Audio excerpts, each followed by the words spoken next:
குரு சொந்தங்களுக்கு வணக்கம். இன்னைக்கு நேர்காணல நம்மளோட எதிர்ப்பவர் அரசியல் விமர்சகர் திரு தேவப்பிரியா அவர்கள். வணக்கம். வணக்கம். ஒரே நாள்ல 2 கொலைகள் இருக்கு. ஒண்ணு ஆசிரியர் அவர்கள் கொல்லப்பட்டிருக்கா, இன்னொன்னு வழக்கறிஞர் அவர்கள் கொல்லப்பட்டிருக்காரு. தமிழகம் எந்த மாதிரியான சூழ்நிலையில இருக்கு? சட்டம் ஒழுங்கு சரியா இருக்கா? ஏன்னா நான் சர்வாதிகாரியா மாறுவேன் அப்படின்னு கட்சியிலையும் சரி தமிழகத்திலையும் ஏதாவது ஒண்ணுனா மாறுவேன் தொடர்ந்து சொல்லிட்டு இருந்தவர் நம்ம முதலமைச்சர் திரு மு.க. ஸ்டாலின் அவர்கள். எப்படி இருக்கு? இல்ல, இதாவது தமிழக போலீஸா வேலை செய்யணுங்க. உங்களுடைய எதிரிகளை டார்கெட் பண்ணி தனிப்படை அமைப்பீங்க. 200 பேர் கொண்டு போய் மகாவிஷ்ணுவோ ஏர்போர்ட்ல ரிசீவ் பண்றதுக்கு அனுப்புவீங்க. கஸ்தூரி அவர்களை கைது பண்றதுக்கு 2 படை 3 படைங்கிறீங்க. இப்ப இதனால உங்களுக்கு என்ன கிடைச்சிச்சு? ஒருவர் ஏதாவது தவறாக பேசி இருந்தால் அது ஒரு 2 பிரிவை பிரிக்கிறதுன்னு சொன்னால் எதுவுமே நடக்கலையே. உங்க ஐடிவிங்க தான் கூவிக்கிட்டு இருக்காங்களே தவிர தெலுங்கு மக்கள் யாரும் அதை தனக்குன்னு சொல்லல. அதை தாண்டி அந்த தீர்ப்பிலேயே எனக்கு வருத்தம் உண்டு. சென்னை உயர்நீதிமன்றம் அவருக்கு முன்ஜாமீன் மறுத்ததுல நல்ல வேளையாக பொதுமக்கள் அனைவரும் எதிர்க்க ஆட்டிசம் பாதித்த குழந்தையின் தாயார் என்ற முறையில் எந்தவித எதிர்ப்பும் இல்லாமல் போலீஸ் விட்டுடுச்சு. இப்ப அவரை மீட்கிறதுக்கு 50 போலீஸ் தேடிட்டு போச்சுன்னா இப்ப அந்த மாதிரி போலீஸ் ஹாஸ்பிட்டல் வாசல்ல நின்று ஒரு மெட்டல் டிடெக்டரை வச்சு செக் பண்ணியிருந்தா அந்த டாக்டரை குத்தி இருக்க வேண்டாம் போன வாரம். அதே மாதிரி கோர்ட்ல எல்லாம் போலீஸ் பாதுகாப்பு எப்பயுமே இருக்கும். ஓசூர்ல அப்படி நடந்துச்சு, தஞ்சாவூர்ல இது ஸ்கூல்ல இது கொலையே பண்ணப்பட்டிருக்காங்க. இப்ப முதல்ல போலீஸுக்கு முறையான சுதந்திரம் கொடுத்தா இதெல்லாம் நடக்காதுங்க. அவங்கள ஒண்ணு செக்யூரிட்டியா போட்டு வச்சுக்கிறீங்க, இல்லாட்டி நீங்க சொல்ற ஆளை ட்ரேஸ் பண்ணிக்கிட்டு இருக்கீங்க. இதை விட்டுட்டு என்ன நடக்குது? எத்தனை கேஸ்ல யாரு அரெஸ்ட் பண்ணிருக்கீங்கன்னா, சிதம்பரம் நடராஜரை இழிவாக பேசின யூடியூபருக்கு எதிர்த்து அங்க ஒரு மிகப்பெரிய எழுச்சி போராட்டத்துக்கு ஏத்தாப்புல அரெஸ்ட் பண்ணல அந்த யூடியூபரை. இதுல அதுக்கு பேர் என்ன, சினிமா துறையை சேர்ந்த நடிகைகளை பற்றி தரக்குறைவாக பேசிய காந்தராஜை எதிர்த்து நடிகர் சங்கம் சார்பாக கம்ப்ளைண்ட் கொடுத்தும் எந்தவித நடவடிக்கையும் எடுக்கல. அதுக்கு இது மாதிரி அதே மாதிரி ஒரு தமிழனா திராவிடன் பிரசன்னாவா அவருடைய மனைவி தற்கொலையே செய்து கொண்டார். அதை விசாரணை செய்து மூடிட்டீங்க. அதுல அவர் ஒரு தற்கொலைக்கு கூட நீங்க, அதுவும் ஒரு இளம் வயது பெண், அவர் 2 திருமணம் செய்து கொண்டு 2வது மனைவி எல்லாம் வச்சிருக்காங்க. இந்து திருமண சட்டத்துல அதெல்லாம் செல்லாது. ஆனால் கம்ப்ளைண்ட் பாதிக்கப்பட்டவர் தான் கொடுக்க முடியும். இந்த மாதிரி நடந்த விஷயத்துல எல்லாம் போலீஸ் ஸ்டெப் எடுக்காதுங்க. யாராவது பேஸ்புக்ல போட்டா, ட்விட்டர்ல போட்டா அப்ப மாத்திரம் கைது பண்றதுன்னா போலீஸுடைய கரங்கள் கட்டப்பட்டுள்ளன. அதை விட்டுட்டு அதை தாண்டி பாத்தீங்கன்னு சொன்னா நேற்றைக்கு இன்னொரு இதுல அந்த தஞ்சாவூர் டீச்சர் கொலையில ரொம்ப விசேஷம். நம்ம ஹிஸ்டரி சார்ஜ் ஷீட்டர் என காங்கிரஸ் கட்சியை சேர்ந்தவர்களே அகில இந்திய காங்கிரஸ் தலைமைக்கு காப்பி அனுப்பி அதன் காப்பியை அண்ணாமலைக்கு அனுப்பிச்சாருங்க. திரு செல்வம் அல்லது செல்வ பெருந்தகை அவரு முதல்ல சட்டம் ஒழுங்கு கெட்டு விட்டதுன்னு இது போட்டுட்டு அடுத்த நிமிஷமே அந்த வார்த்தையெல்லாம் எடுத்துட்டு ட்விட்டரா மாத்துறாரு. அதுதான் நான் இப்ப கேட்கணும்னு நினைச்சேன்.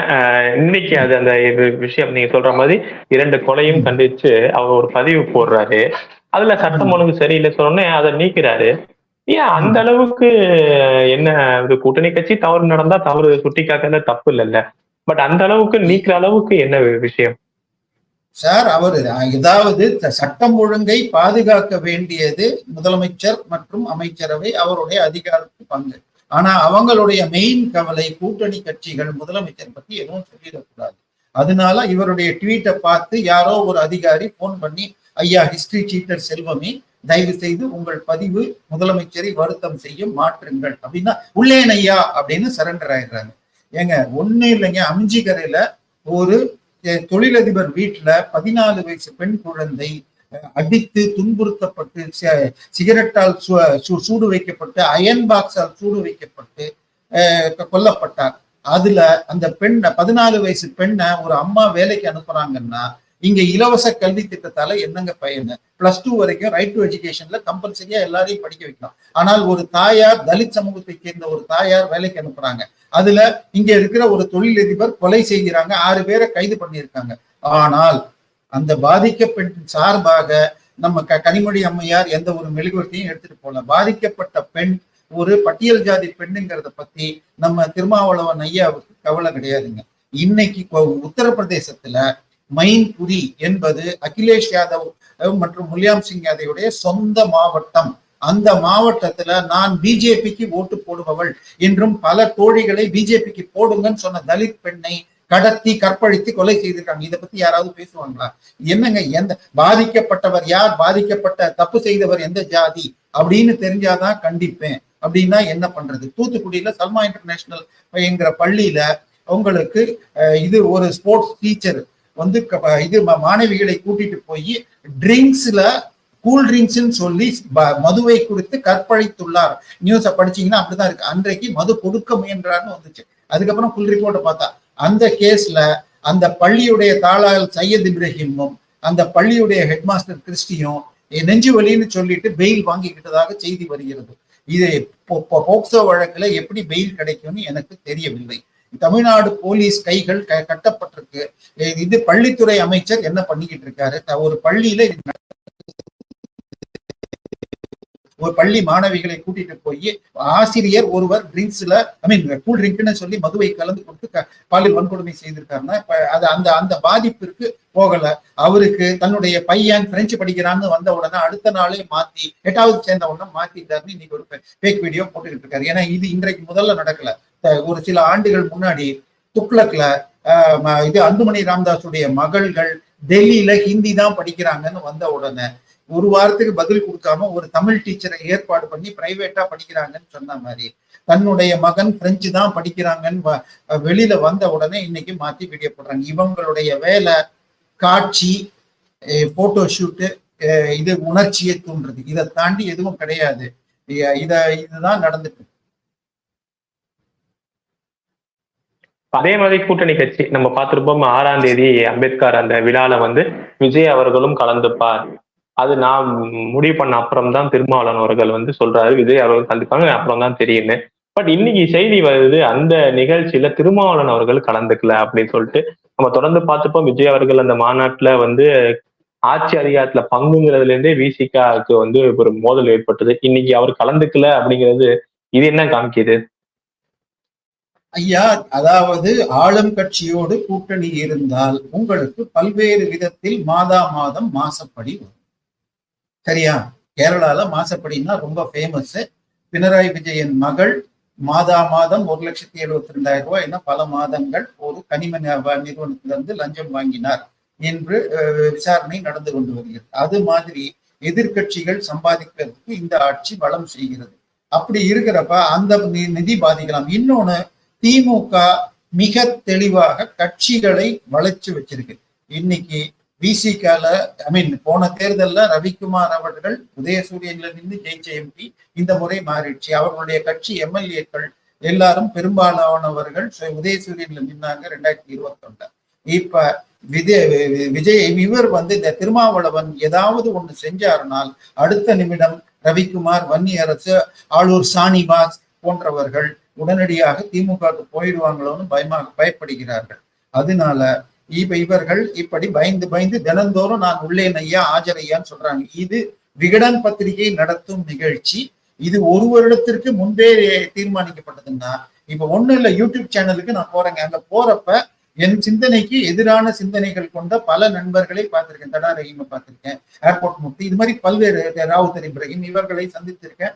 சில நேரங்கள் அதே மாதிரி டிவி சேனல் டிஸ்கஷன்ல போனா கோபண்ணா இப்படி எத்தனையோ பேர் சந்திக்கிறோம். இது ஒரே மேடையில அவர்களோடு உட்கார்ந்து பேசுறதுல என்ன ஆயிட போகுது? இதே திருமாவளவன் பாசிச மதவெறி பிடித்த மதமாற்ற பாதிரியார்களோடும் இவ இஸ்லாமிய பயங்கரவாத கூட்டங்களோடும் மேடையில தங்கறதுக்கு பயப்படுறது இல்லை. போய் இங்க கோயம்புத்தூர்ல போய் அந்த இவர் அப்துல் மதானியை போய் சந்திச்சார். பயங்கரவாதி 60 தமிழர்களை கொல்வதற்கு பாம்பு வச்சவரை சந்திக்கிறதுல அவருக்கு தயக்கம் இல்லை. ஆனா ஒரு மீட்டிங்ல, புக் ரிலீஸ் ஃபங்க்ஷன்ல. ஆனால் திமுக எந்த அளவுக்கு கட்சிகளை மிரட்டுகிறது என்பது தெரிகிறது. அடுத்தது தொடர்ந்து நம்ம பார்த்திருப்போம், திமுக அரசாங்கத்துக்கு கோர்ட்ல வந்து கொட்டு வாங்கிட்டே இருக்காங்க.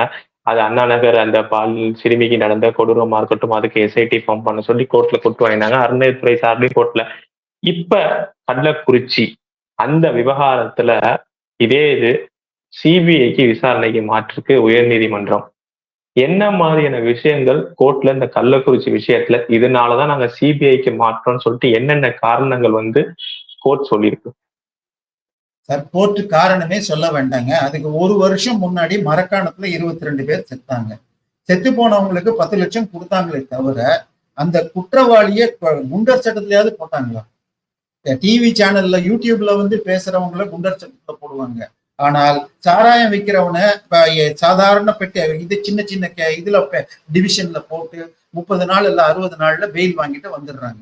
அடுத்தது 68 பேர் மரணம் என்பது சாதாரண விஷயமாக போயிடுச்சா? அவங்களுக்கு 10 லட்சம் கொடுத்தா போதுமா? அந்த 68 பேர்ல 48 50 பேர் பட்டியல் ஜாதியை சேர்ந்தவர்கள்.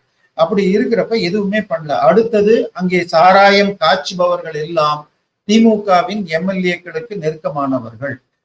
திரு திமுகவின் மூத்த அமைச்சர் மற்றும் ஒன் ஆஃப் தி ஏடிஎம்ஸ் என்று சொல்லப்படும் ஏவவேலுவின் நெருக்கமானவர்கள் அப்படின்னு செய்திகளை பல்வேறு மூத்த பத்திரிகையாளர்கள் பல யூடியூப் சேனல்ல சொல்லியிருக்காங்க.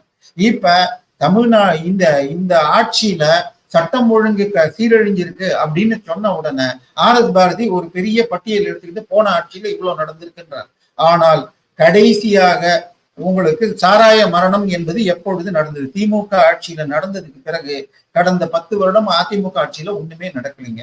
சாராயம் டாஸ்மாக்ல விற்கப்படும் சாராயத்தை தாண்டி பாதிக்கு மேல கணக்கு வரல அப்படின்னு சொல்லிட்டு பிடிஆர் அன்றைக்கு நிதியமைச்சர் கூறினார். அது இன்னைக்கு வரைக்கும் வெறும் 5% 10% தான் வளருது.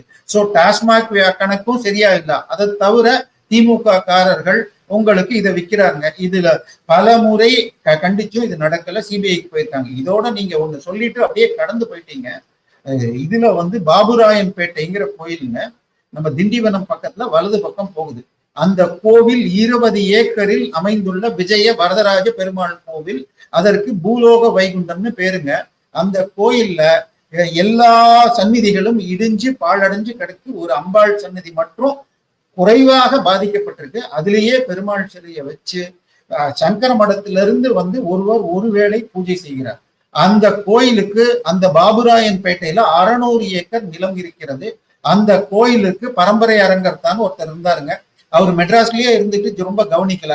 ஆனால் நிலைமை இவ்வளவு மோசமாயிடுச்சுன்னு 2015 வாக்குல அந்த 600 ஏக்கர்ல 120 ஏக்கரை அன்றைய திமுக கூட்டணியை சேர்ந்து பிற்காலத்துல உதயசூரியன்ல எம்பியாக இருந்த ஒரு கல்வி குடும்பத்துக்கு லீஸுக்கு கொடுக்குறாருங்க.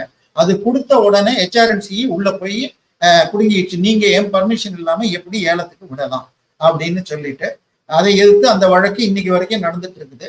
ஆனால் 2020 ஜெகநாதன் என்ற அந்த இளம் வழக்கறிஞர் போய் போடுறாரு, ஐயா இந்த கோயில் இவ்வளவு மோசமாக இருக்கிறது, ஹெச்ஆர்என்சி எடுத்துக்கிட்டு அந்த கோயில் சொத்தை லீஸுக்கு விடுறதெல்லாம் பாக்குறாங்களே தவிர கட்டாம இருக்காங்களேன்னு அவர் ஏற்கனவே 2-3 பெட்டிஷன் போட 12 வாரங்களுக்குள் இந்த கோவிலை மறுநிர்மாணம் செய்து எப்பொழுது கும்பாபிஷேகம் செய்வீர்கள் என்று சொல்ல வேண்டும் அப்படின்னு 12 வாரம் டைம் கொடுத்தாங்க.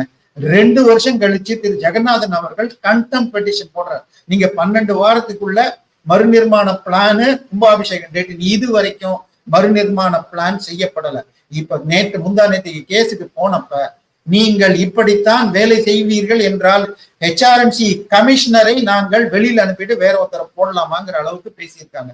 இது அமைச்சரை அடுத்த லெவல்ல இருக்கிற வரைக்கும் வந்துட்டாங்க. ஏற்கனவே சேலத்துல சுகநேஸ்வரர் ஏஜென்சிஸ்ங்கிறதுல பணம் வசூல் பண்ணலன்னு நீங்க வசூல் பண்றீங்களா இல்ல நாங்க ஏற்பாடு பண்ணட்டுமான்னாங்க. அதே மாதிரி கண்டதேவி தேரை நீங்க ஓட்டுறீங்களா இல்லையா சிஏஎஸ் வச்சு நாங்க ஓட்டட்டுமா?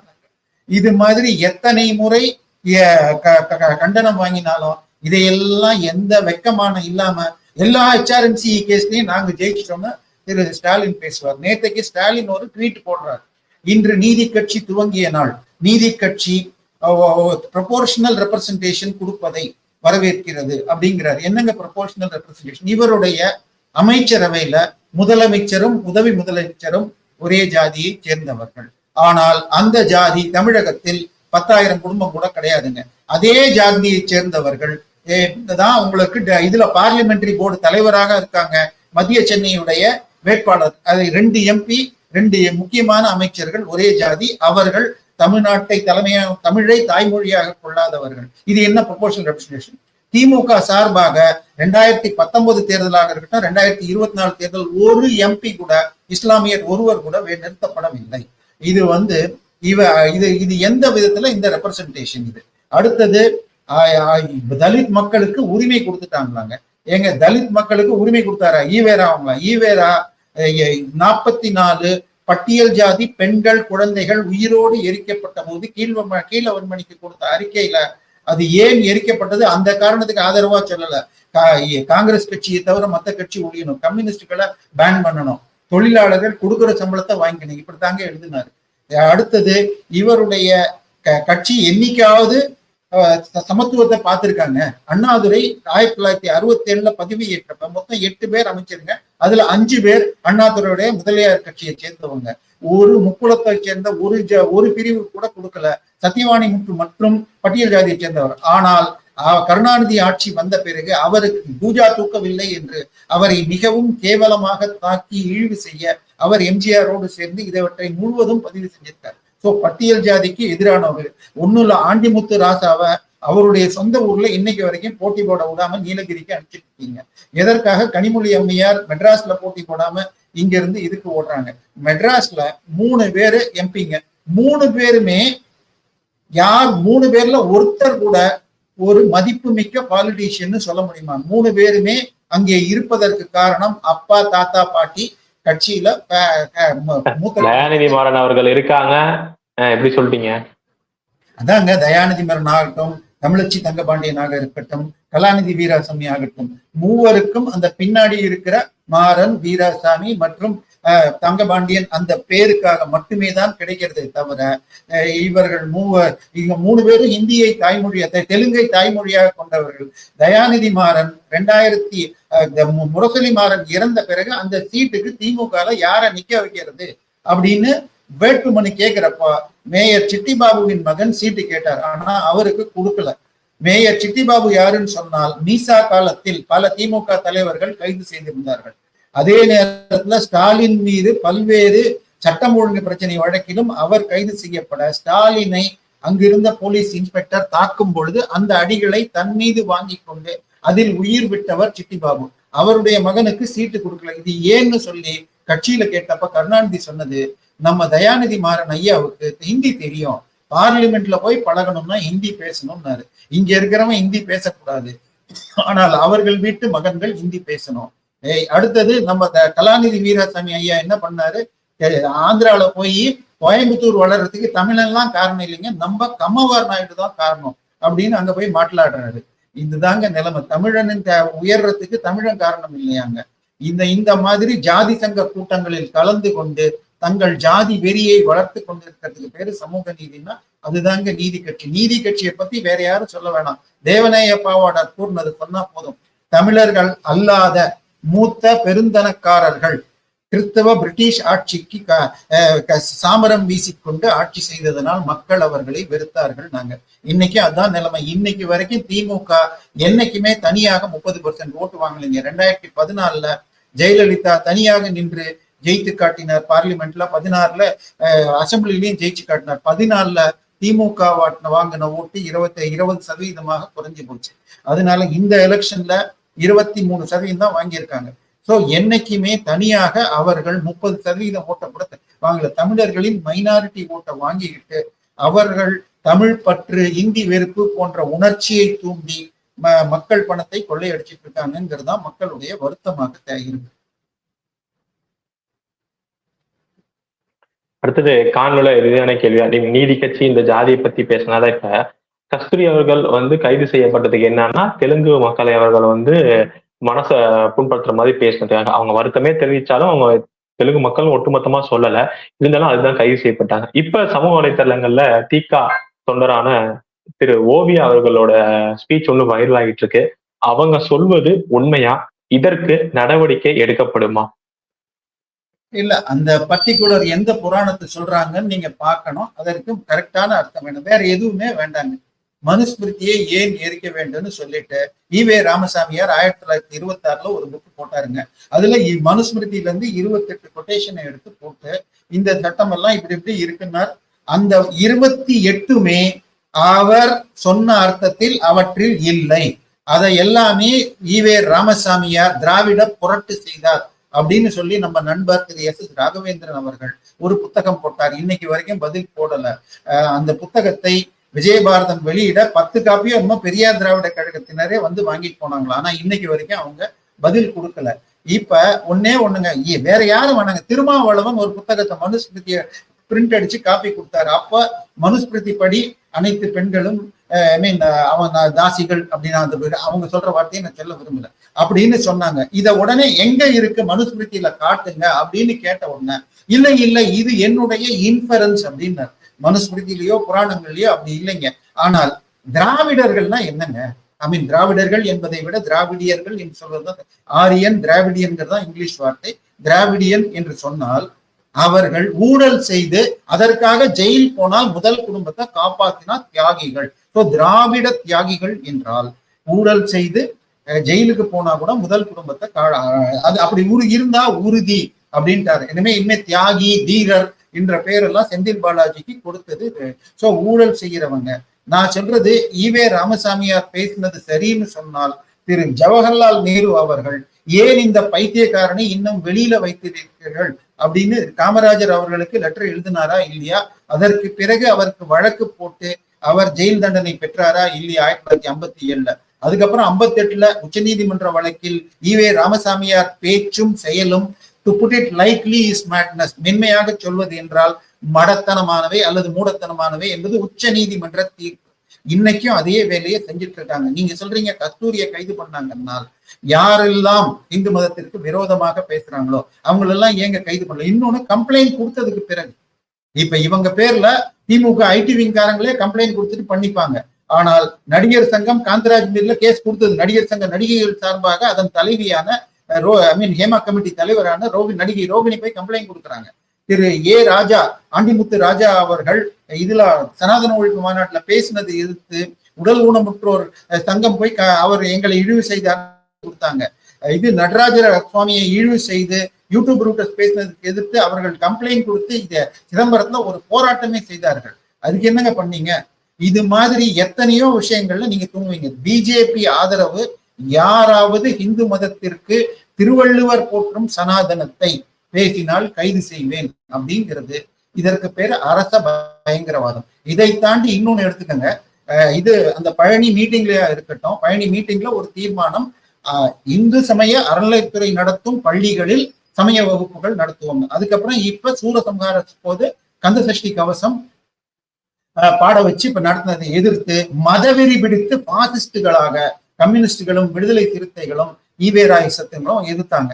ஏதாவது ஏங்க சாமி பாட்டு பாடினா தப்புன்னா அப்புறம் எதுக்காக ஆர்சி ஸ்கூலு சிஎஸ்ஐ ஸ்கூல்னு இருக்குது, அங்க எதுக்குங்க இது பண்ணணும்? சிஎஸ்ஐ ஆர்சி ஸ்கூல்ல 85% வரி மக்கள் பணத்தில் நடக்கிறது, அதில் இந்துக்களுக்கு வேலை தரணும் அப்படின்னு சென்னை உயர் நீதிமன்ற தீர்ப்பை இன்னைக்கு வரைக்கும் போடல. அதை தாண்டி பாத்தீங்கன்னா நாங்கள் இந்தியாவில் வசிப்போம், இந்திய மக்கள் கொடுக்கும் வரி பணத்தில் சம்பளம் வாங்குவோம், ஆனால் நாங்கள் இந்திய சட்டத்தின்படியாக இவ்வளவு சம்பளம் 1 லட்சம் சம்பளம் வாங்கினாலும் வரி கட்ட மாட்டோம் அப்படின்னு சொல்லிட்டு ஆர்சி ஸ்கூலில் பணிபுரியும் பாதிரிகளும் கன்னியாஸ்திரிகளும் வரி கட்டாமல் 25 வருடமாக ஏமாற்றிக் கொண்டிருக்கிறார்கள். திரு சந்திரசூட் உச்ச நீதிமன்றம் தீர்ப்பு கொடுத்திருக்குங்க. இந்த பர்டிகுலர் வழக்கை வைத்து நான் 25 முறைக்கும் அதிகமாக திரு ஸ்டாலின் மற்றும் அன்றைக்கு மைனாரிட்டி கமிஷன் திரு இவருக்கும் சேர்ந்து ட்வீட் பண்ணி இந்த நிலைமை அந்த வரி பணம் என்று ஏழை மக்களுக்கு அரசாங்கத்துக்கு தேவையான பணம், இதை பாதிரிகள் ஏமாற்றுவ தவறுன்னு பீட்டர் அல்போன்ஸ் நீங்க முன்னின்று அவர்களை கட்ட வைக்கணும்னு அப்பெல்லாம் எடுக்கல. உச்ச நீதிமன்றம் சொல்லியிருக்கு 25 வருஷம் அரியர்ஸோட அந்த வரி பணத்தை கலெக்ட் பண்ணணும். அத மாதிரி அதுக்கு அடுத்தது வெறுப்பு பேச்சுன்னா என்ன? இதுல பாசிசம்னா என்னங்க? நான் சொல்வதுதான் ரைட், எனக்கு எதிர்த்தாப்புல பேசினா உன்னை கைது செய்வேன் அல்லது நீ நரகத்துக்கு போவேன்னு சொன்னாதான் பாசிசம். அது எந்த மதங்க சொல்லுது? இந்து மதம் எல்லோரும் ஒரு மலைக்கு மேல ஏறி போனா எந்த பக்கத்துல இருந்து ஏறி போலாம், எல்லா நீரும் கடலுக்கு செல்கிறது அப்படிங்கிறது இந்து மதம். ஆனால் அந்நிய நாட்டு மதங்கள் என்னுடைய கதை புத்தகத்தை பைபிளையோ குரானையோ நீ ஏத்துக்கலன்னா உனக்கு நரகம்னு சொல்லுது, அதுதான் பாசிசம். அந்த மதங்களின் புராணங்கள்ல உண்மை இருக்கான்னு சொன்னால் இஸ்ரேலின் தொல்லியல் துறை இயக்குனர் நூல்படியாக அரேபிய பாலைவன பகுதிகளில் எந்த ஒரு நபர் மூலமாகவும் இறை வெளிப்பாடு நிகழவில்லை. அவற்றில் உள்ள அத்தனை கதைகள் முழுவதும் மனித கற்பனையின் பலமான கட்டுக்கதைகள். அவர் சொல்ற வார்த்தையை நான் சொல்லணும்னால் the Bible by Israel Finkelstein அவர் சொல்றது the great saga that contained in the Bible that God called Abraham from Babylon, his deliverance of his people from Egypt, and rise and fall of kingdoms of Judea and Israel are all fruitful product of human imagination, are not divine revelation அப்படிங்கிறார். So இது நீங்க தொல்லியல் ரீதியாக நீங்க பாத்தீங்கன்னா முதல்ல ஆரியர் திராவிடர்னு பேசுறது தொல்லியல் ரீதியாக பொய் என நிரூபிக்கப்பட்டது. சரியா? அப்படி இருக்கிறப்ப மொழி ரீதியாக பாத்தீங்கன்னு சொன்னால் கால்டுவெல் படி தமிழர்கள் கைபர் போலன் கணவாய் வழியாக வந்தவர்கள். ஹார்வர்ட் பல்கலைக்கழக மைக்கேல் விட்சல் படி கைபர் போலன் வழியாக வந்தவர்கள். பரிதிமார் கலைஞர் தமிழ் தேசியத்தின் தனித்தமிழ் இயக்கத்தின் தலைவர், அவர் படி தமிழர்கள் கைபர் போலன் வழியாக வந்தவர்கள். இப்ப இதையெல்லாம் மாத்திட்டு பிராமணர்கள் கைபர் போலன் வழியாக வந்தவர்கள், அவர்களை வெளியேற்றணும் பேசிட்டா. ஆக்சுவலா அந்த மாநாடு கஸ்தூரி பேசினதே அதுல இது பிசிஆர் ஆக்ட் மாதிரி பிராமணர்களுக்கும் பண்ணணும்னு கோரிக்கை வச்சிருக்காங்க. அதெல்லாம் சட்டமே தேவையில்லைங்க. போலீஸ் ஒழுங்காக செயல்பட்டால் அது நடக்கும். அதற்கு உதாரணம் சத்தீஸ்கர்ல காங்கிரஸ் முதலமைச்சராக இருந்த பொழுது பெகலுடைய அப்பா பேசினார்னு அவரையே கைது பண்ணியிருக்காங்க. அதனால சட்டத்தை போலீஸ்காரன் தன்னுடைய வேலையை ஒழுங்கா செய்தா எந்த டிவி சேனல் ஆவது உங்களுக்கு அங்க பேசுறவங்க தப்பா பேசினா அந்த இது பேச்சாளரையும் அந்த நிகழ்ச்சி நடத்தும் நெறியாளரையுமே கைது செய்யணும், இல்லாட்டி அவர்கள் பேர்ல வழக்கு போடணுங்க. பெரும்பாலான நிகழ்ச்சிகளில் பேசப்படுபவை அராஜகம்தான். எனவே இதுல நீங்க அந்த புத்தகத்துல இருக்கான்னு கேட்டீங்க, அந்த புத்தகத்தில் இருக்காது. ஆனா டிரான்ஸ்லேஷன்ஸ் தப்பா இருக்குங்க. அந்த டிரான்ஸ்லேஷன் சரியான டிரான்ஸ்லேஷன் எடுத்து போனால் 99.9% அவங்க சொல்ற அர்த்தத்துல இருக்காது. சரி, அப்படி இருந்தா நீங்க என்ன பண்ணணும்? திருக்குறள்ல எவ்வளவோ இருக்குங்க. நிலத்தில் முளைத்தது கால் காட்டி விடுமே, அது போல குடியில் பிறந்தவன் வாய்ச்சொல்னு இருக்கு. கீழான குடியில் பிறந்தவன் பேசும் வார்த்தை எப்படி எந்த விதை எப்படி முளைத்ததுன்னு அந்த நிலத்தை தன்மையை காட்டிடுமோ அப்படின்னு இருக்கு. இப்ப இதை என்ன பண்ணுவீங்க? தயவு செய்து அன்றைய காலகட்டத்தில் கல்வி என்பது அவ்வளவு எளிதாக கற்க முடியாதுங்கிறப்ப இந்த பிரிவினைகள் இருந்தது. 17ஆம் நூற்றாண்டுக்கு முன்னாடி உலகம் ஃபுல்லா 10% கூட படிக்கலைங்க. கல்வி புரட்சி, இயந்திர புரட்சிக்கு அப்புறம் தான் கல்வி புரட்சி வந்தது. பிரிட்டிஷ்காரன் இங்க இருந்து போறதுக்கு முன்னாடி 7% இருந்ததுங்க. இன்னைக்கு 79% படிச்சிருக்காங்க. நீங்கள் கல்வியை கொடுக்க வேண்டும். அப்படி நீங்க இந்து புராணத்துல தப்பு இருக்குன்னா பைபிள்ல இருக்கிற தவறுகளையோ இல்ல புராணத்துல இருக்கிற தவறுகளையோ பேசுவீங்களா? இது ஈவேரா திடல்ல அம்பேத்கர் பிறந்த நாள் அன்னைக்கு 2014 மாட்டுக்கறி விழா போட்டீங்க. தின்றதுக்குன்னு ஒரு விழா, தாலி அவிழ்ப்பு மாட்டுக்கறி விழான்னு. அம்பேத்கர் சங்கத்தை சேர்ந்த ஒருவர் சொன்னார், ஏங்க ஈவே ராமசாமியார் பிறந்த நாள் அன்னைக்கு இதை பண்ணுங்களேன்னு கேட்டார். அதுக்கு யாரும் பதில் கொடுக்கல. அடுத்தது மாட்டுக்கறி சாப்பிடுறது தமிழர்களுக்கு தேவை வேண்டாம் என்பது இந்தியா ஃபுல்லா யாருமே சாப்பிட மாட்டாங்க. பிரிட்டிஷ்காரன் மதம் மாத்திட்டு ஒருவன் மாட்டுக்கறி சாப்பிட்டுட்டா அவனை திருப்பி இந்துவா சேர்த்துக்க மாட்டாங்கன்னு சொல்லிட்டு சர்ச்சில் போய் மதம் மாறின உடனே அவங்களுக்கு பீஃப் கொடுப்பாங்கன்னு சொல்லி காந்தி மகாத்மா காந்தி அவர்கள் தன்னுடைய சுயசரிதையில எழுதியிருக்கார். முஸ்லிம் அக்பர் போன்றவர்கள் இது மாட்டுக்கறியை தடை செய்து உள்ளார்கள். கிறிஸ்டியன் தான் இந்த பழக்கம் வந்திருக்கு. சரி, ஒரு மாடு என்பது விவசாயத்திற்கு தேவை. யூரியாங்கிறீங்களே, அதை விட மாட்டு யூரினை பயன்படுத்தினால் உங்களுக்கு பல்வேறு பூச்சி மருந்துகளுக்கு மாற்றாகவும் தழைச்சத்தாகவும் மாறும். அதற்காக மாட்டை கொல்வதை அன்றைக்கு தடை செஞ்சாங்க. ஒரு மதம் மாட்டை தடை செய்கிறதுனா இன்னொரு மதம் உங்களுக்கு பன்றி சாப்பிடுவதை தடை செய்கிறது. ஏன் நீங்க அந்த நாத்திகர்கள் மார்க்சிஸ்டுகள் சொல்றவங்க, அதே போல இது முஸ்லிம்கள் ஒரு மிருகத்தை கொலை செய்யணும் என்றால் அது முஸ்லிம்கள்ங்கிறது கூட இது யூதர்களுடைய சட்டம், கோஷர் சட்டம்னு பேரு. அந்த மிருகம் உயிரோடு இருக்கும் பொழுது கழுத்தில் சிறு வெட்டு கொடுத்து உயிரோடு இருக்கிறப்ப அந்த ரத்தத்தை முழுக்க எடுத்துட்டு அந்த ரத்தத்தை ஜெருசலேம் ஆலயத்துல தெளிச்சாதான் அதுக்கு பேர் பலி. அதுதான் கோஷர்னு பேர். அந்த கோஷர் தான் ஹலால் ஆயிருக்கு. இன்னைக்கு ஹலால் முறை என்பது அந்த மிருகம் உயிரோடு இருக்கும் பொழுது மிக மிக மனித நேயத்திற்கு விரோதமானது, கொடூரமானதுன்னு பல ஐரோப்பிய நாடுகள்ல தடை செய்யப்பட்டிருக்கு. கடைசியாக பெல்ஜியம்ல தடை செய்யப்பட்டதை ஐரோப்பிய உச்ச நீதிமன்றம் உறுதி செஞ்சிருக்குங்க. கொடூரமான ஹலால் செய்வதை நாங்கள் எதிர்க்கிறோம். யாராவது மனித நேயர் பேசுவாங்களா? மாட்டுக்கறி விழா நடத்துறவங்க பன்றிக்கறி சிப்ஸ் தரப்படும் போடுவாங்களா? 1 கிலோ மாடு வளர்க்க 15 கிலோ தழைச்சித்தும் நீரும் தேவைப்படுகிறது. 1 கிலோ பன்றிக்கு 3 கிலோ தாங்க வேணும். சோ இயற்கையை ரசிப்பவர்கள் யாரும் மாட்டை ஏற்க மாட்டாங்க. புலால் உண்பவர்களை தமிழர்களே இல்லை என்பார் வள்ளலார். நம்ம அந்த லெவலுக்கு போக முடியாது. நண்பர்கள் சாப்பிட்டால் சாப்பிட்டோம். ஆனால் தேவையில்லாம வெறுப்பு வளர்க்கறதுக்காக திமுக கம்யூனிஸ்ட் மீட்டிங்ல மாட்டுக்கறி கொடுக்கறது. அதுக்கடுத்தது இந்துக்களை கோமியம் குடிப்பவர்கள் இது ஹத்தீஸ்ல ஒட்டகமூத்திரம் குடிக்கிறத போற்றி இருக்குங்க. இதை வந்து இவரை நம்ம வெளிநாட்டுல ஓடி போய் ஒளிஞ்சிட்டு இருக்கிற ஜஹீர் நாயக் வீடியோ கூட என்னால ஷேர் பண்ண முடியுங்க. தயவு செய்து இந்த யாராவது டிவி சேனல்ல வந்து கோமியம் குடிப்பவர்கள் மாட்டு மூத்திரம் என்று பேசினால் அவர்களை கைது செய்வேன்னு இந்த அரசு வழக்கு போட்டு கைது செய்வேன்னு சொல்லுமா? ஒரு பார்லிமெண்ட் உறுப்பினரே கோமுத்ரா ஸ்டேட்ஸ்னு பேசிட்டு அதுக்கப்புறம் அதுக்கு மன்னிப்பு கூட கேட்கலங்கிறது, அதுக்கப்புறம் அடுத்த நாள் அது இதான அப்புறம் மன்னிப்பு கேட்டாங்கன்னு தெரியல. தமிழகம் வெறுப்பு வளர்ச்சியின் உச்சக்கட்டத்துல இருக்கு. ஆனால் நேற்றைய தினம் நடந்த தேர்தலில் முடிவுகள் பிஜேபிக்கு சாதகமாக இருந்தால் இவையெல்லாம் அடங்கும் என்று நம்புவோம். பார்ப்போம். இவ்வளவு நேரம் உங்க நேரத்தை நம்ம தளத்துக்கு வந்து பயந்தமைக்கு ரொம்ப ரொம்ப நன்றி. நல்லதே நடக்கும். வாழ்க்கலாம்.